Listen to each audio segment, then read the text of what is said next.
Welcome to the Redgate Rabbit Tree. So, welcome sa panibagong video na naman natin na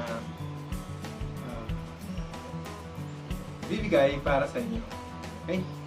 So, sa video na ito, ang pag-uusapan natin ay yung karagdagan na market ng rabbit dito sa Pilipinas.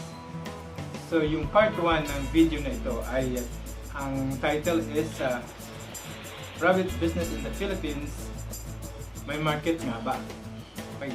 So, doon nagbigay tayo ng mga iba't ibang klaseng industry, no? Type ng markets na pwede nating pagbentahan ng ating mga products, which is yung rabbit. Okay? So, number 1 doon is yung pet market. Okay?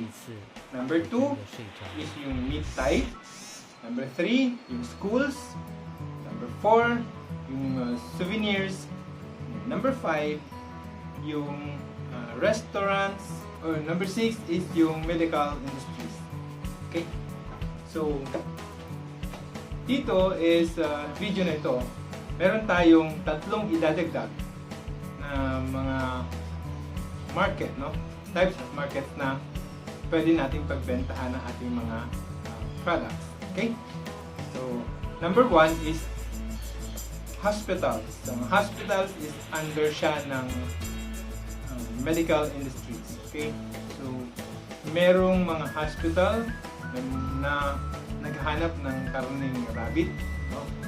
And may mga doctors din na nag-suggest na kaninang rabbit na lang ang kainin since bawal sila doon sa ma-oily, matataba, ganyan. Kasi ang isa sa characteristics, no, ng karning rabbit ay so low fat and high in protein. Okay? So it also contains significant amounts of vitamins and minerals that is essential for human health. No? So, ibig sabihin, meron pala ito, no, na mayaman pala ito sa vitamins and minerals na kailangan ng tao. Okay. So, yun.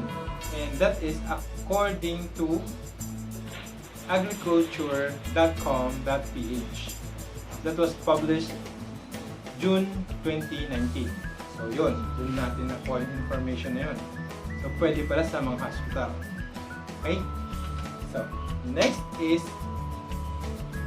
pwede din pala siyang i-export. No? So, meron din pala nag-i-export. Since sa ibang bansa is malaki ang demand ng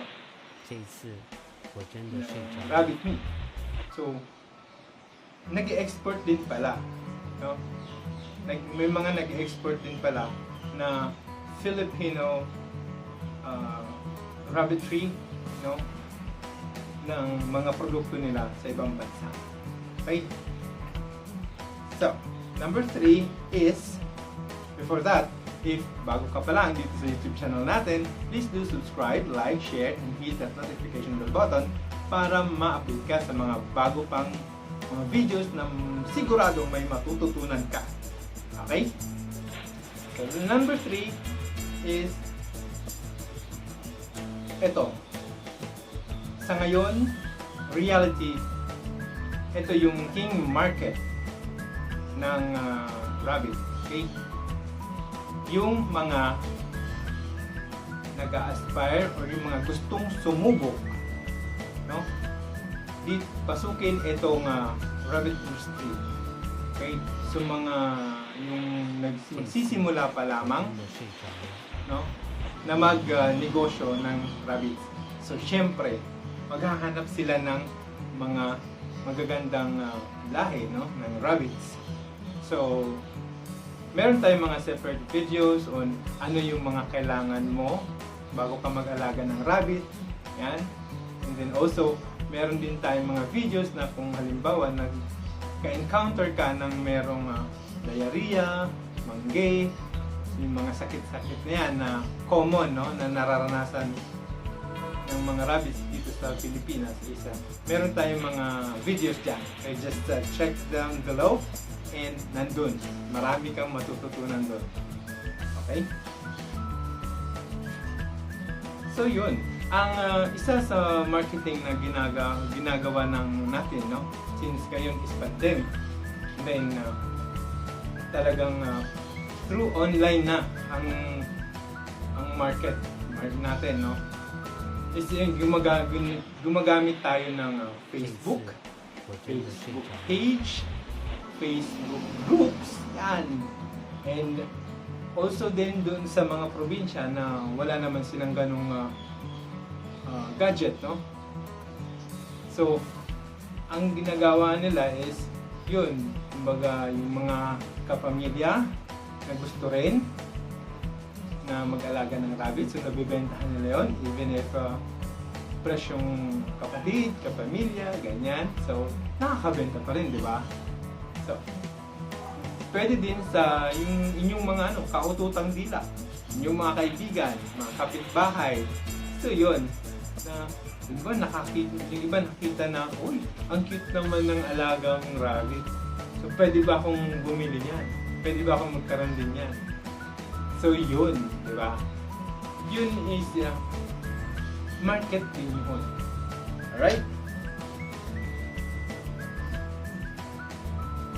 So, yun yung tatlong karagdagang information.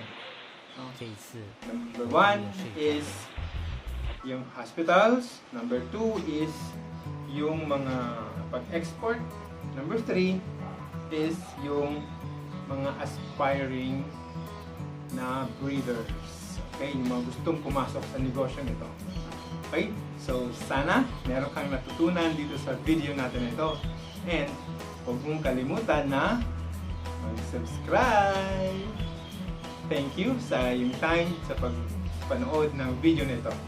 And enjoy!